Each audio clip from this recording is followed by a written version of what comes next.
Properties given है, it is all related to non metals, ठीक है। और इन्होंने नॉन मेटल्स के लिए किया क्या है एनसीईआरटी की बुक में कि जितनी भी प्रॉपर्टीज तुमने मेटल्स के अंडर किया था मैंने सारे के सारों का उल्टा लिख दिया है। अगर नोटिस करोगे तो मेटल के अंदर जो हमने 8 प्रॉपर्टीज की थी फिजिकल प्रॉपर्टीज, उन सब का अपोजिट यहाँ पे लिखा हुआ है नॉन मेटल के अंदर। And same if you will find in activity 3.7 तुम्हें इकट्ठे ये सारी प्रॉपर्टीज जो हैं वो कवर किया गया है इस पर्टिकुलर टॉपिक में, राइट। कैसे कवर किया गया है, so we will be discussing one after another. जो पहली प्रॉपर्टी हम लेकर चल रहे हैं वो क्या है, नॉन मेलिएबल। मेलिएबल का क्या मतलब था कि जब हम हैमरिंग करते हैं, जब हम क्या करते हैं हैमरिंग करते हैं, तो हैमरिंग के through we can just turn it into sheets. लेकिन जो हमारा नॉन मेटल होता है वो ब्रिटल इन नेचर होता है। क्या नेचर होता है इसका, ब्रिटल, राइट। ब्रिटल का क्या मतलब हुआ बेटा कि जैसे ही इसके ऊपर हैमरिंग करेंगे तो हैमरिंग के साथ ये होगा क्या, हैमरिंग का रिजल्ट क्या होगा, it will break into pieces, it will break into pieces, ठीक है जी। तो ये जो पीसेस आ गया तुम्हारा छोटे छोटे टुकड़ों में क्या होगा, टूट जाना। इस प्रॉपर्टी को हम क्या कहते हैं, it is brittle in nature. तो नॉन मेलिएबल की जगह you can also mention as brittle. Clear है यहाँ पे, पक्का। उसके बाद आ गया नॉन डक्टाइल। इन दोनों प्रॉपर्टीज को प्रॉपर्टी नंबर 1 के अंडर ही हम क्या करेंगे, कवर करेंगे। कि जो चीज को तुम क्या कर सकते हो, शीट्स में नहीं चेंज कर सकते हो, definitely you can not change. जैसे तुमने इसको खींचने की कोशिश की अगेन वो क्या होगा, टूट जाएगा। तो इन दोनों की जगह जो तुम्हारा नॉन मेलिएबल है और साथ में क्या है नॉन डक्टाइल, इन दोनों को कंबाइंड करके you can mention as one property, और वो प्रॉपर्टी तुम्हारी क्या हो जाएगी, it is brittle in nature. और ब्रिटल वर्ड का मीनिंग हमेशा याद रखना, ठीक है। दूसरा देखो नॉन सोनोरस। सोनोरस वर्ड का मीनिंग हमने क्या कहा था कि जब कभी भी हम इसको ब्रेक करेंगे, जब कभी भी इसको हिट करेंगे किसी चीज के साथ, और मैंने तुम्हें कहा था कि हाँ, तो जो रिंगिंग साउंड है वो प्रोड्यूस होना चाहिए। लेकिन नॉन मेटल्स के अंदर क्या है, there is no such ringing sound produced. किसी भी चीज को नॉन मेटल को अगर तुम हिट करोगे तो वहां पे कोई भी रिंगिंग साउंड प्रोड्यूस नहीं होगी। तो ये सेकेंड प्रॉपर्टी है इसकी, non sonorous, that is no sound has been produced over here. Next है तुम्हारा बैड कंडक्टर ऑफ हीट।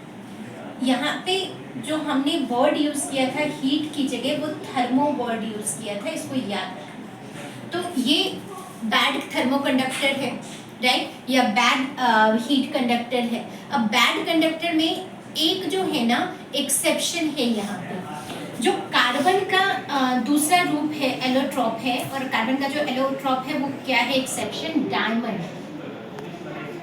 जो यहाँ पे हमारा डायमंड है ये थोड़ा सा हीट को क्या करता है, पास करता है अपने थ्रू, ठीक है। लेकिन इसका जो मेल्टिंग पॉइंट है, मैंने कहा ऑलमोस्ट दोनों सेम लेकर चलोगे क्योंकि तुम्हारे मेटल्स के अंदर दोनों की एक्टिविटीज भी क्या थी, सेम थी। लेकिन जो डायमंड की मेल्टिंग पॉइंट है वो बहुत ज़्यादा हाई है, बहुत ज़्यादा क्या है, हाई है। तो ये थोड़ा बहुत जो डायमंड है हमारा वो किसकी तरह काम करेगा, मेटल की तरह, राइट। तो हीट कंडक्शन तो करेगा, एज मेल्टिंग पॉइंट बहुत ज़्यादा हाई है तो हल्का फुल्का हीट जो है डायमंड क्या करेगा, कंडक्ट करेगा, राइट। अब यहाँ पे हमने मेटल्स के केस में किया था कि भी हाई मेल्टिंग पॉइंट और बॉइलिंग पॉइंट है। रीज़न क्या दिया था कि इनके बीच में एक मेटालिक बॉन्ड होता है जो उसको क्या करता है, बहुत ज़्यादा स्ट्रॉन्ग कर देता है। अब जब बॉन्ड बहुत ज़्यादा स्ट्रॉन्ग है तो उसको ब्रेक करने में क्या है, ज़्यादा टाइम लेगा, इसीलिए मेल्टिंग पॉइंट और बॉइलिंग पॉइंट भी क्या हो जाता है, इंक्रीज हो जाता है। बट नॉन मेटल्स क्या है, इनके बीच में कोई ऐसा सच मेटेलिक बॉन्ड तो है नहीं, और जब मेटेलिक बॉन्ड नहीं है तो वीक यहाँ पे फोर्सेस होती है।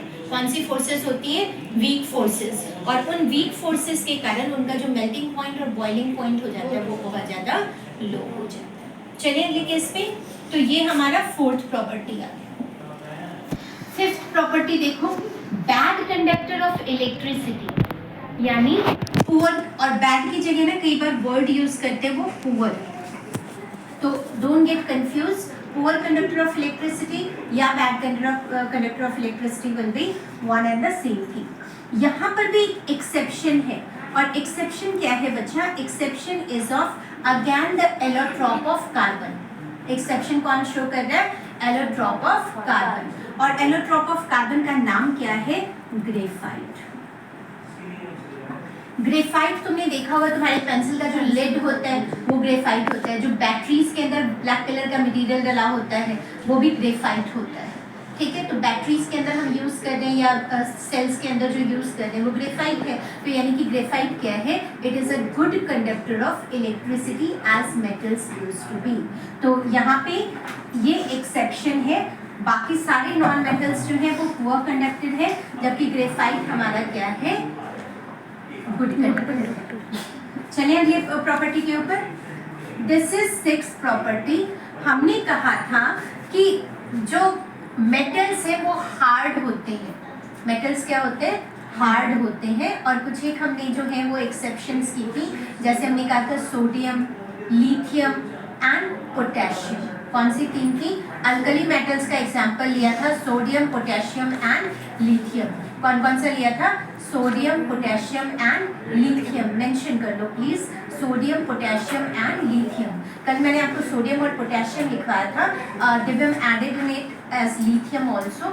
Yes, lithium will also be the part. तो यहाँ पे सोडियम, पोटेशियम एंड लिथियम ये इतने सॉफ्ट होते हैं कि इनको चाकू के साथ भी काटा जाता है। और सबसे सॉफ्टेस्ट मैंने तुम्हें सीजियम लिखवाया था, ठीक है। अब यहाँ पे ये क्या है? जितने भी हमारे नॉन मेटल्स हैं ये बहुत ज़्यादा सॉफ्ट होता है। सॉफ्ट ऐसे होता है कि इसको तोड़ने की कोशिश करोगे तो हाथ से भी टूट जाएगा, राइट? ब्रिटल वैसे ही नेचर है। बट यहाँ पर भी एक एक्सेप्शन है, और एक्सेप्शन किसका है? Allotrope of carbon. कौन है अगेन? Allotrope of carbon. तो एक एलोट्रॉप तो तुम्हें ग्रेफाइट बताया था ना, ग्रेफाइट सॉफ्ट है, पेंसिल के लेड को नहीं तोड़ सकते हो तुम। डायमंड, एक्सेप्शन कौन है यहाँ पे? डायमंड। जो डायमंड है ये हार्डेस्ट एवर मटेरियल नोन है, बहुत ज्यादा हार्ड होता है, समझे? तो ये एक्सेप्शन आ गया। बाकी सारे क्या होंगे? सॉफ्ट। जो अगली प्रॉपर्टी है तुम्हारी 7वीं प्रॉपर्टी, वो क्या है? Non lustrous. नॉन लस्ट्रस यानी कि शाइनी नहीं होते। But again there is an exception. यहाँ पे क्या है? एक्सेप्शन है। और एक्सेप्शन जो है वो चलो कि ये कह रही है डायमंड है, डायमंड भी है और साथ में ग्रेफाइट भी है। ग्रेफाइट में शाइन देखा है आपने? ग्रे कलर का शाइन होता है, चमकता है। जब पेंसिल को छीलते हो तो देखा है चमकता है ना वो लेड उसका, ठीक है। तो उसमें भी अपनी एक शाइन। दोनों सेम ही हो जाएगा। कौन सा? हाँ, ये दोनों एक में कंसिडर कर लेना, क्योंकि ब्रिटल इन नेचर है। तो या तो उसको खींचने की कोशिश करोगे या फिर उसको हैमरिंग करने की कोशिश करोगे, it will turn into pieces.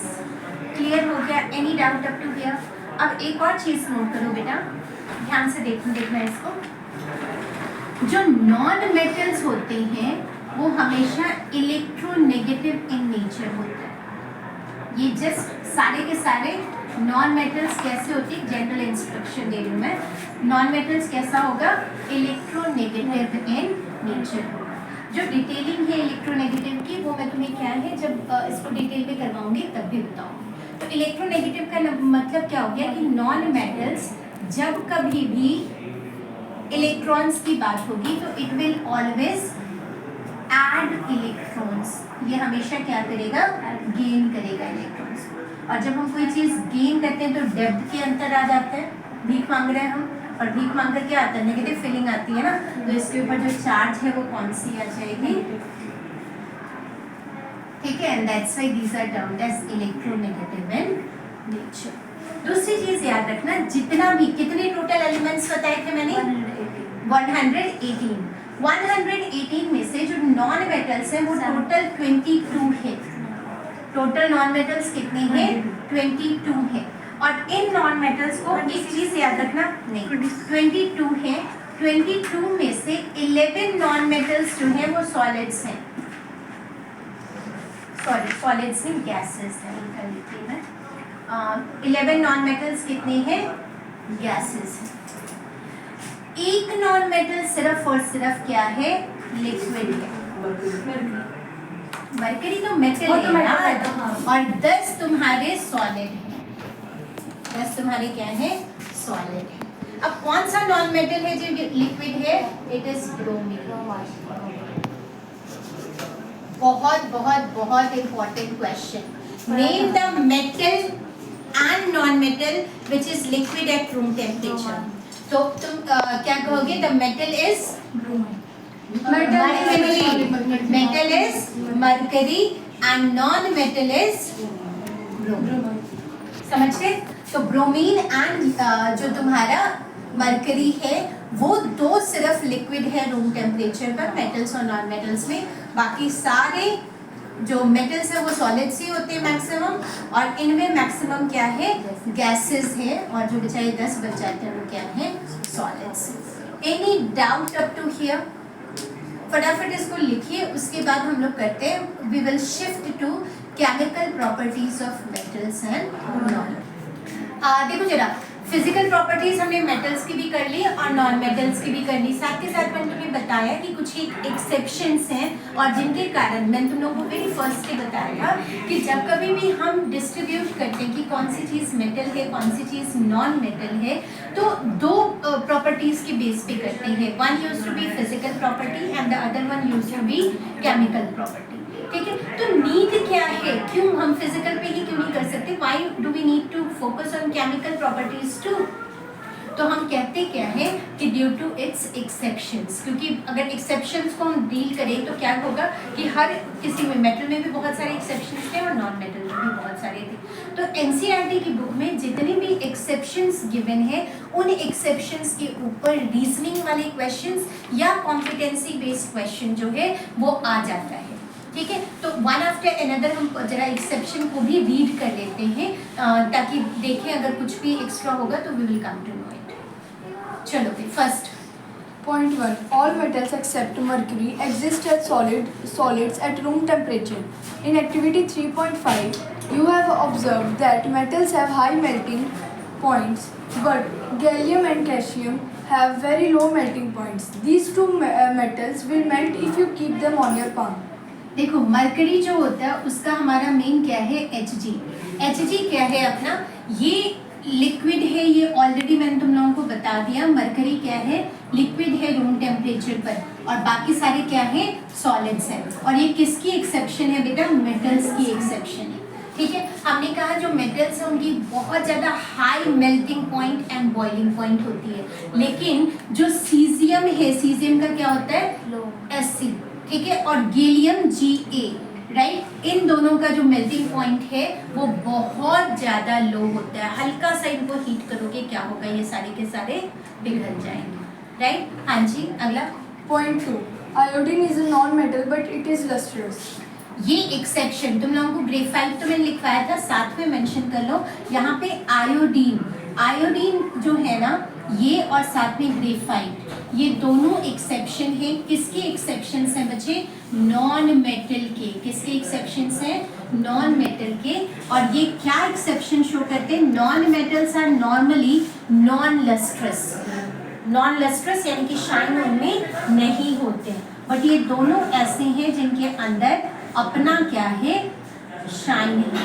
ये दोनों लस्ट्रस होते हैं, शाइनी होते हैं। फिर डायमंड का तो कंस्ट्रक्शन ऐसा है ना, अदरवाइज वो ब्लैक कलर में निकल जा सकता है तो उसको घिसते हैं। ठीक है, हाँ जी, अगला देखो।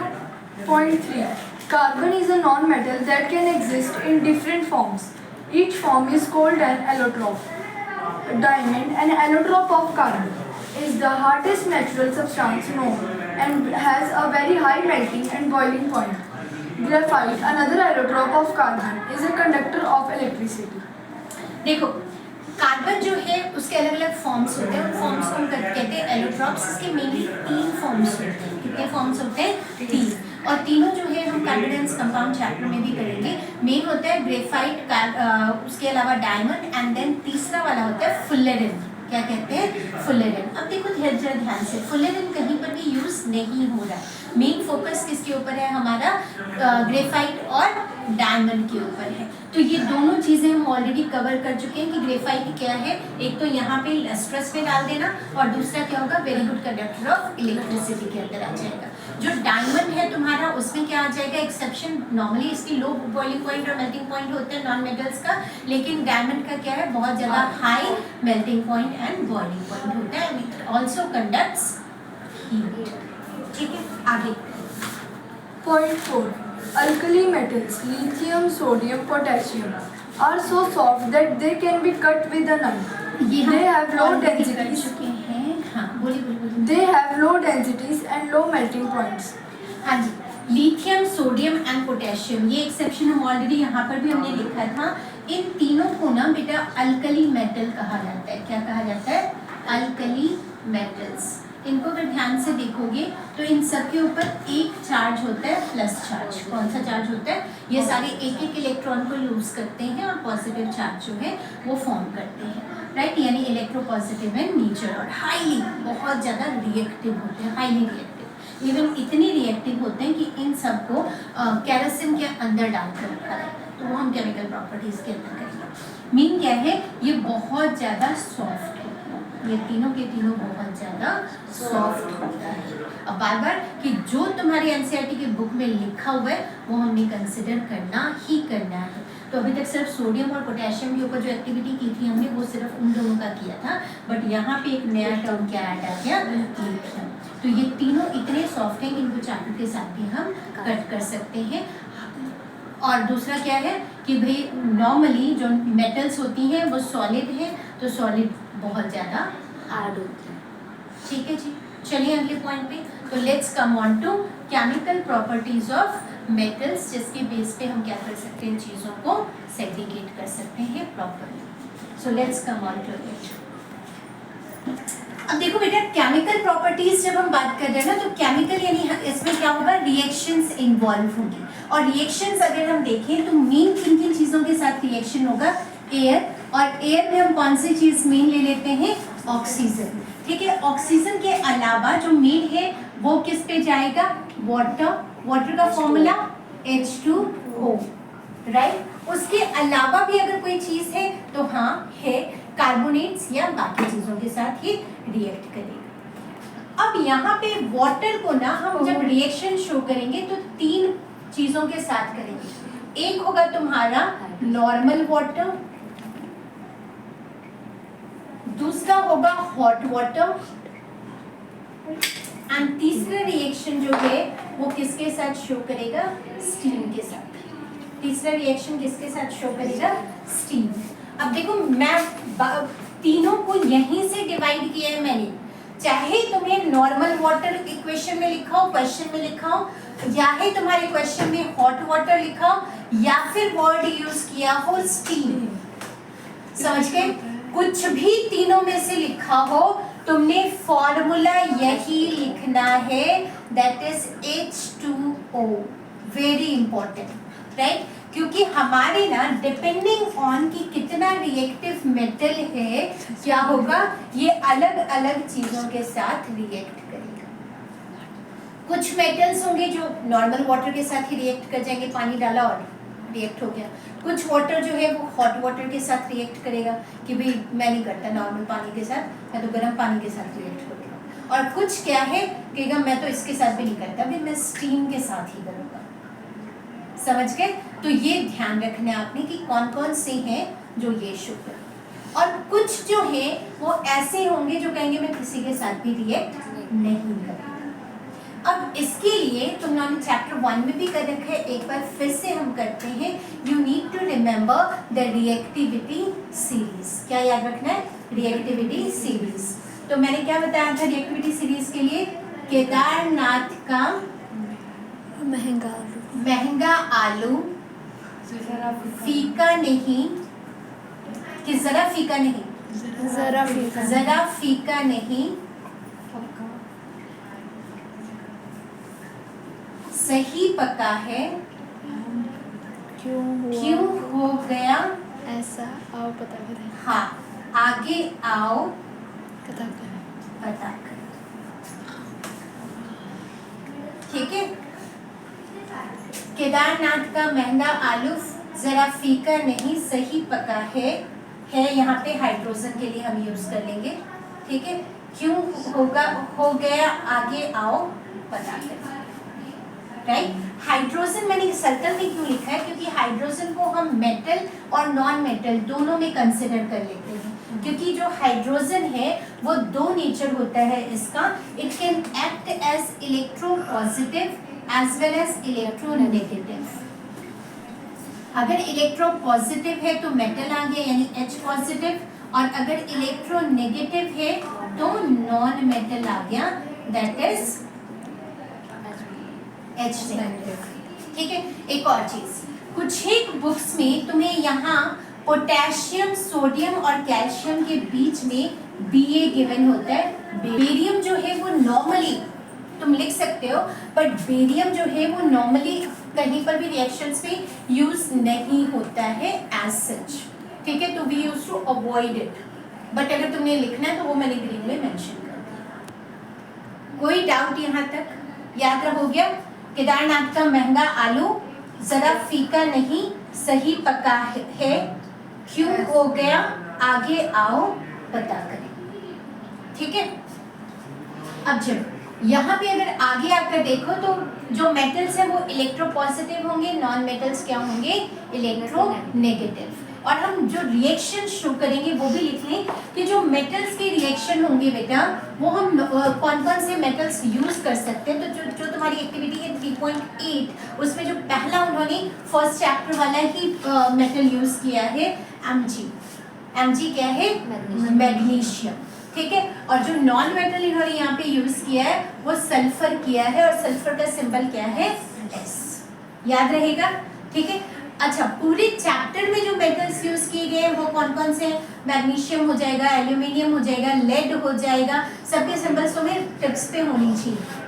राइट, उसके अलावा पोटेशियम यूज होगा, सोडियम यूज होगा, एल्यूमिनियम यूज होगा, जिंक यूज होगा, आयरन यूज होगा, राइट, एंड कॉपर यूज होगा। फाइन, ये मोस्टली जो है वो नॉन रिएक्टिव होते हैं, जो इजीली रिएक्शन नहीं शो करते। चलिए आगे, पक्का? एक और चीज यहाँ पे याद रखो कि एयर, वाटर और जो तीसरी चीज के साथ हम रिएक्शन शो करेंगे वो किसके साथ करेंगे, एसिड्स के साथ। ठीक है, एसिड्स में दो चीजें हम लेते हैं, एक लेते हैं स्ट्रॉन्ग एसिड और दूसरा कौन सा एसिड लेंगे, वीक एसिड। या फिर स्ट्रॉन्ग की जगह हम क्या वर्ड यूज कर सकते हैं, हम ले सकते हैं कॉन्सेंट्रेटेड एसिड। कौन सा, कॉन्सेंट्रेटेड। कॉन्सेंट्रेटेड जिसमें वाटर कंटेंट जो है वो नेग्लिजिबल होता है, नेग्लिजिबल होता है। और वीक की जगह हम क्या यूज कर सकते हैं, चलिए आगे, कोई डाउट यहाँ तक? यहाँ तक कोई डाउट? तो जो पहला हम रिएक्शन शो करेंगे बेटा, वेरी फर्स्ट रिएक्शन, वो हम शो करने वाले हैं किसके साथ? फर्स्ट रिएक्शन मेटल और नॉन मेटल का एयर के साथ रिएक्शन शो करेंगे। किसके साथ रिएक्शन शो करेंगे, एयर के साथ। यानी Mg का नेचर क्या है, सॉलिड, रिबन यूज करते हैं तो साथ में क्या ले लिया हमने, ऑक्सीजन। ऑक्सीजन का नेचर क्या होगा, गैसियस। और Mg को जब ऑक्सीजन के साथ करोगे तो it will form MgO, 2Mg ठीक है, मैग्नीशियम ऑक्साइड। और मैग्नीशियम ऑक्साइड भी तुम्हारा क्या था, सॉलिड। ये किस फॉर्म में होता है, हमारा वाइट कलर का जो है वो ऐश फॉर्म करता है, राइट। और इसके साथ वाइट डेजलिंग फ्लेम जो है वो निकलता है। और हर चीज को ये नहीं कि हमें आता ही है, कालिदास नहीं बनना, ठीक है। इसको क्या करना है, लिख कर देखना कि because none of us are super computers of the class. तो इनका नाम भी साथ के साथ लिखोगे। ये क्या आ गया तुम्हारा, मैग्नीशियम ऑक्सीजन। इसका नाम क्या है, मैग्नीशियम ऑक्साइड। क्या नाम है, मैग्नीशियम ऑक्साइड, राइट। अब हम जो दूसरा रिएक्शन यहाँ पे किसके साथ शो करेंगे, नॉन मेटल के साथ। इसको ऐसे भी लिख सकते हो बेटा कि मेटल्स के लिए जैसे मैंने बोला था M लिख लो। M के साथ अगर O2 रिएक्ट कर रहा है, C कितनी है, M की क्या है, वैलेंसी कितनी है, वो क्या फॉर्म करेगा, मेटल ऑक्साइड फॉर्म करेगा। क्या फॉर्म करेगा? Metal oxide. ठीक है, जैसे अगर पोटेशियम ले लें हम यहाँ पे, तो पोटेशियम की जो हमारी पोटेशियम की है वो वैलेंसी कितनी है? प्लस है। देखो मैं साथ के साथ तुम्हारे लिए लिख भी देती हूँ। 2 पॉजिटिव, बेरियम भी कितना है? 2 positive, 2 positive, aluminium 3 positive, zinc 2 positive, Fe 2 positive और 3 पॉजिटिव दोनों की फॉर्म में होता है। निकल जो है वो तुम्हारा 2 पॉजिटिव और 3 पॉजिटिव दोनों की फॉर्म में, ऐसा नॉर्मली यूज ही नहीं होगा। लेड जो है वो 2 पॉजिटिव होता है। कॉपर तुम्हारा +1 एंड +2 दो फॉर्म्स में होता है। Hg तुम्हारा +1 होता है, Ag +1 होता है। याद हो गया? लिखने की जरूरत है? पक्का? अब देखो यहीं पे अगर पोटेशियम के साथ करें तो पोटेशियम का क्या आ जाएगा? पोटेशियम की वैलेंसी कितनी होती है? 1 होती है। तो ये क्या फॉर्म कर लेगा? K2O। क्या फॉर्म कर लेगा? K2O। तो यहाँ पे क्या लिख दोगे भी? 2 4 आ जाएगा। सॉरी, समझ गए? कोई डाउट? चलिए आगे। अब जो नॉन मेटल्स हैं, नॉन मेटल्स को किसी और कलर में लिख लेते हैं। जो नॉन मेटल्स होगा जैसे सल्फर, जब हम सल्फर को ऑक्सीजन के साथ रिएक्ट करवाएंगे तो it will form SO2, sulphur dioxide. समझ गए? कई बार अगर फर्दर ऑक्सीजन के साथ करोगे तो सल्फर ट्राइऑक्साइड भी बना लेता है, SO3 भी बना लेता है। फाइन। अब एग्जाम में जो तुम्हारा क्वेश्चन है इतना सिंपल तो आएगा नहीं, राइट? एग्जाम में क्या आता है कि ये जो तुम्हारे ऑक्साइड्स बने, जैसे यहाँ पे मैग्नीशियम ऑक्साइड बना या यहाँ पे तुम्हारा कौन सा बना? सल्फर डाइऑक्साइड बना। ये बेटा गैसियस बनेगा, याद रखना। ये गैस है तुम्हारा और सल्फर जो है वो सॉलिड होता है। ठीक है, यहाँ पे जो क्वेश्चन आता है वो क्या पूछते हैं कि ये जो सल्फर डाइऑक्साइड बना या ये मैग्नीशियम ऑक्साइड जो बना, इसका नेचर कैसा है? ये नेचर नहीं होता, एसिडिक और बेसिक। तो मैंने क्या बताया, याद रख लो इसको ना, स्टार लगाकर लिख लो। मेटल ऑक्साइड्स, मेटल ऑक्साइड्स जब भी बनेंगे वो बेसिक इन नेचर होते हैं। नेचर कैसा होगा? और जो नॉन मेटल ऑक्साइड होगा एसिडिक।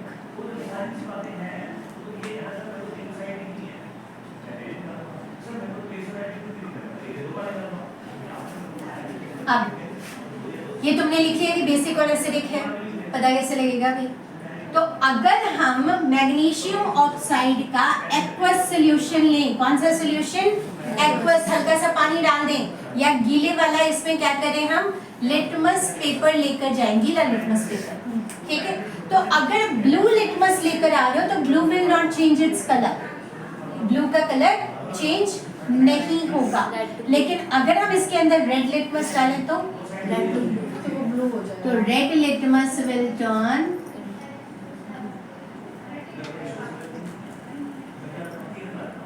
टू। ठीक है, अब अगर हम इसका एक्वस सॉल्यूशन ले लें, कौन सा लें? एक्वस सॉल्यूशन, तो ये क्या करेगा? इसमें अगर कौन सा लिटमस? ब्लू लिटमस डालें, रेड हो जाएगा। हाँ एसिड है। नॉन मेटल है। ठीक है, तो ये क्या आ गया? Non metal plus oxygen gives rise to non metal oxide. याद रहेगा? चलिए आगे। Tomorrow we will do the index question present on page number, जल्दी बोलो, 40। एंड उसके बाद हम और क्या करेंगे साथ में, जितने भी अपने रिएक्शंस हैं उसको करेंगे। All the best.